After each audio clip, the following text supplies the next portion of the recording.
Welcome back, Zone In Media, Daily Sports Talk. Finally, we're back in action.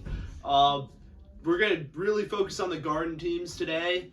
You got, Causeway, baby. first off, the Boston Bruins with a big-time matchup against the Tampa Bay Lightning, coming off a big win against the Canadians. Massive wins, massive. That was a revenge game. They were out for blood that game. They came out all pistons firing. They were ready to go. They looked 10 times better in that game than they did in the game in Montreal. I think that's another place that's like kind of a house of horrors. You never know what you're going to get when they go up to the Bell Center. Sometimes they'll play well, but other times, as we saw a week ago, they don't play so well. So it was good to see that the game they played a week ago was kind of a fluke. We were lucky to even get a point out of that first game up in Montreal. So we made sure that they didn't get 2 points or an extra point out of this game. Defense was solid, I'd say. Power play, again, I mean, it's going to be, we're going to sound like a broken record when we talk about the power play for the Bruins. Wasn't great, could have been better, obviously. Jeremy Swayman, I think he got a little too comfortable once the Bruins started, once he realized that they weren't going to allow many shot attempts on him, or they were going to, get a big lead. Because once they got up to I want to say 4-0. It was kind of just like, with him. I want to say the team, so that's what helped. But he did give up 2 soft goals. So there's that. But that's why we have the goalie tandem of him and Olmark. I think it's a great tandem.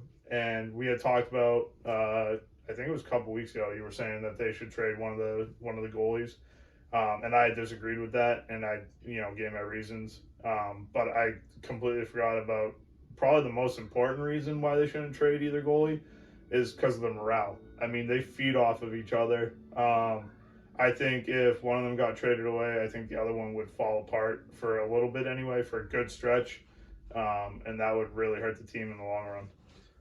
I also just don't feel like either one can play like a 60 games in a year. I think that they work best at around 45 to 55, somewhere around there. So I think that's another reason why I would just keep both the goalies. I just had one gripe about the Nesson broadcast. The first 10, 15 minutes of that game was really bad. It was cutting in and out. Luckily, the ceremony was okay. That was a cool ceremony. I like that. But that broadcast was just awful. It's been a problem this season. I mean, you're paying Nesson 360 is $30 a month. Yeah. I mean, you're paying $30 a month for it to cut in and out. Yeah, it's a premium dollar. I mean, that's a lot of money that you're putting into one network, and they're just not giving you a good product. But talking about the product that's actually being shown, I thought they thoroughly dominated this Canadians team. That's the type of team that you should dominate. They're a 500 team. They're not the greatest team. They're not the worst team, but you are much better than them. This is your rival. You should always be up for your rivalry game, even though it's not as big of a rivalry, of course, in the last few years. I think the goalies are playing really good, both of them. I think either one could be a number one goalie, not the full. What's up? Yeah. Not the full workload. Coach Al has joined us. But it's not really a full workload. But I think either one has number one ability. I'm really starting to get impressed by Brandon Carlo's game. I've always had a little bit of a hesitation to call him a good defenseman because I think he always gets hurt, or he'll overplay something, or he won't be aggressive enough. I think this year's really where he's making his money, and he's really earning it, because I think he's been sensational all year. I'd like to piggyback off the defense. Hampus Lindholm has gotten a point in every game, I think, the last 4 or 5 games. Yes, he's played better. He offensively is having a good stretch. Gotta appreciate that. Give him his flowers for it. I think the goalie tandem's huge for the regular season. I don't know if it's gonna cost them in the playoffs when they need that offensive weapon, but unless if we're gonna get into him, I'm sorry to say this right now, but Jake Desucks is He is underperforming right now. He should be creating plays. He should be a top 3 winger on this team offensively, and I'm not seeing it right now. My dad, because Jack always says the last 2 games, Josh Anderson for Montreal, he kept saying he's over. He's an over. So my dad, he has no goals this year, and my dad just screams out, well, Jake Desucks is 1 for, because he only has 1 goal. And it's just like, you expect more out of a guy who's making that type of money on that first or second line. He's on a contract year right now. I'm just I just don't like the highs and lows. If he was more consistent as a player, it wouldn't be as bad because then you'd know.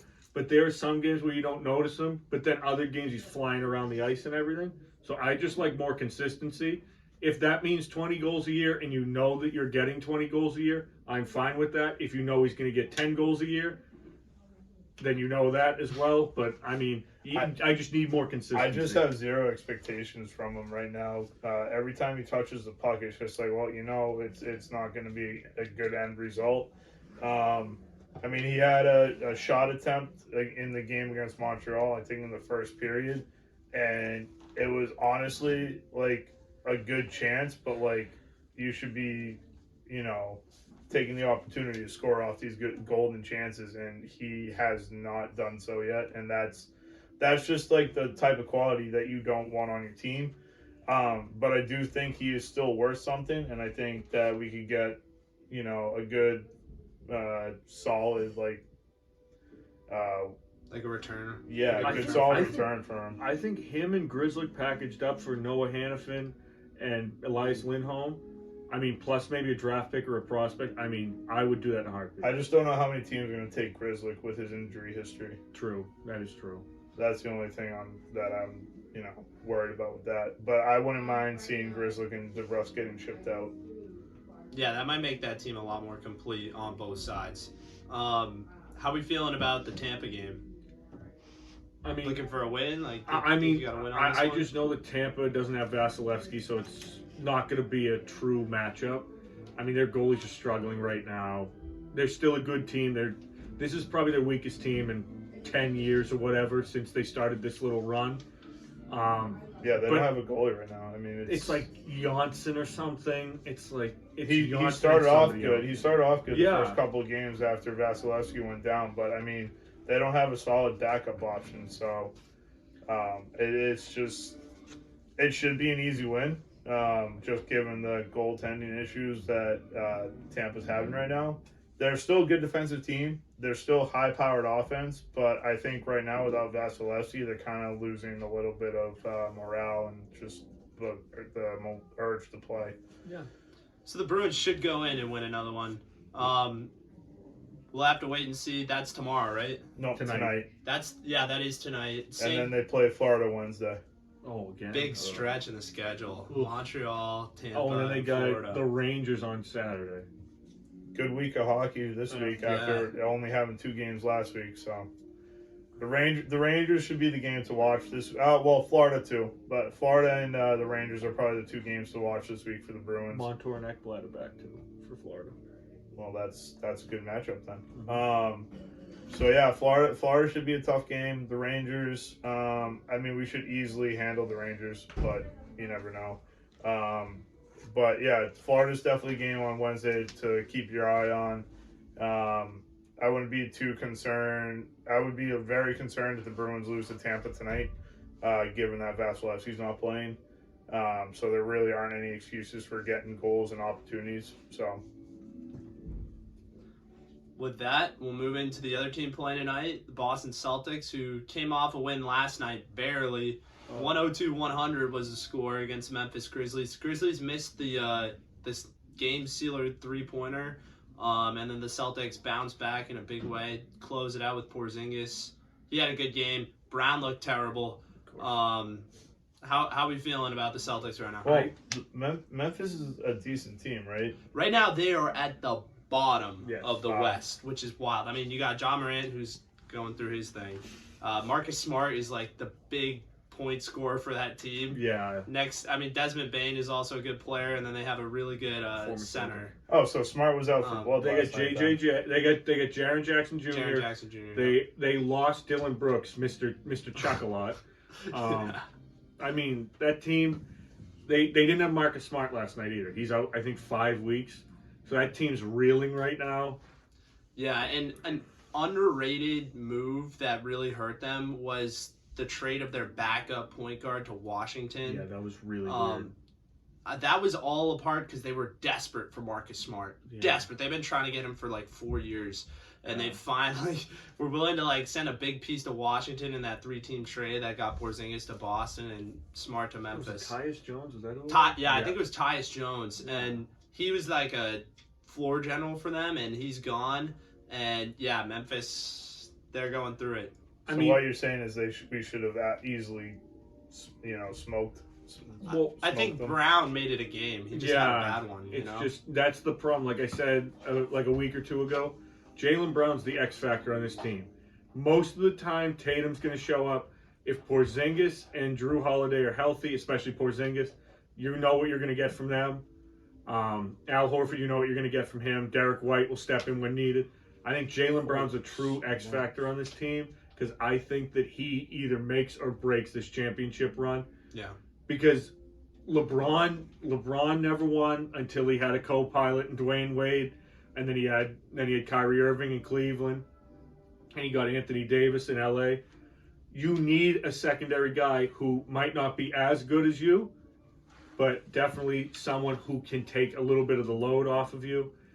Giannis did it with Chris Middleton. When Chris Middleton's healthy, he was a great number 2. Now he has Damian Lillard. You know what you're going to get from those two. Curry and Clay. Scottie Pippen and Michael Jordan. I mean, you have to have a secondary guy who probably isn't as good as you, which Jaylen Brown isn't as good as Jason Tatum. But I think you need a guy who will absolutely just take over some games, help you when you might be having one of your 5 bad games a year. Jaylen Brown could just take over a game and help you win that championship level game. I hope he's going to do that, but I haven't really seen it this year. So I'm looking at the stat line here from last night. Celtics had 17 turnovers. Of those 17 turnovers, the Memphis got 19 points off of them. It's actually not. Jason Great. Tatum had 8 turnovers out of those 17 turnovers. Brown only had 2. But I'm going to give Jason Tatum a little bit of slack because I always think if you have the ball more, you're going to turn over the ball. I'm not saying 8 turnovers is good, but if you're handling the ball, say 50% of the time for your team or whatever percentage that is, you're going to have the most turnovers on your team. And I understand he's not the greatest passer. He's gotten better in the years since he's gotten drafted, but I think that stat is slightly overrated. I think the team turnovers is more of an indictment on how you're playing because Tatum could have 8 turnovers, but he has the ball 50 to 60% of the time. So he's going to turn the ball over because he's trying to attack and he's trying to get the ball to other people. So that's what I always think. Yeah, and I think I'd like to see what Jaylen Brown shot from the field last night. Like I know it wasn't pretty. No. And I think when Jaylen Brown, like the team really needs to scheme around Brown to get him going, because like you said earlier, you know what Porzingis is going to do. Tatum's going to create, and then I trust Drew Holiday to make the right play. He was 5 of 16, 1 of 7 from 3. That is a total void with the ball, and I think when that happens, Tatum needs to take a step forward, and the team's already focused on him. So that's 18 missed points right there. Forgot all about this. Sammy Hauser with a big 15 points off the bench. 5 threes off the bench. I mean, save them. I mean, like I'm looking at it. I mean, Pritchard played 15 minutes, 7 points. I mean, that's good for him. Al Horford, his normal 5, 3, and 3. I mean, just an overall just good stat line. Derek White had a little bit of an off night, 3 of 9. Drew Holiday had an off night. I mean, those are the type of things, like if Sam Hauser can do that, obviously not hit 5 threes a game, but if he can come off the bench, give him a little shooting, I mean, that's it better, yeah. huge. They got lucky with the win, but you can't be playing like that against teams like Milwaukee and They got Philly Milwaukee and on Wednesday. LA. They got Charlotte tonight. Yep. Milwaukee so on big Boston night this week, or big Boston night on Wednesday this week. Then Wednesday is a huge night. Yeah, that's if you're wild. a Boston sports fan. I mean, Florida, Milwaukee. I mean that might be the biggest game of their first 25 games of Celtics. I mean that's. I think so. Is that in Boston? I think it's in Milwaukee, isn't it? I think it is in Milwaukee. Coach Al. Yeah, I think it's in Milwaukee too. It's in Boston. Oh, in Boston. Oh yeah, Okay. no, Thank you, Coach the Al. Bruins are on the Florida road trip. Okay. So the Celtics will go into Charlotte tonight. That's a young team still building. They have the pieces around, but they're not there yet. They That's have for sure. scumbag Miles Bridges on there too. They got Bridges back, and then the kid they drafted also had problems too. Who that? Brandon Miller. Oh yeah, Mr. I think I wasn't Gunn there. in the thing. I wasn't there. Yeah. Yeah, he's got some issues too. Scumbag. But we'll see what happens. I hope the Celtics blow him out. I hope Derek White has a really good game and Jaylen Brown has a big bounce back. Apparently, LaMelo Ball is to cover up a tattoo now too. So Things are going on in Charlotte, that's for sure. oh god. So we'll keep you posted. We'll be back tomorrow after a big night tonight for Boston. Hopefully we get 2 more wins and we'll move on to big games this week. Take care, everybody. Go Pack.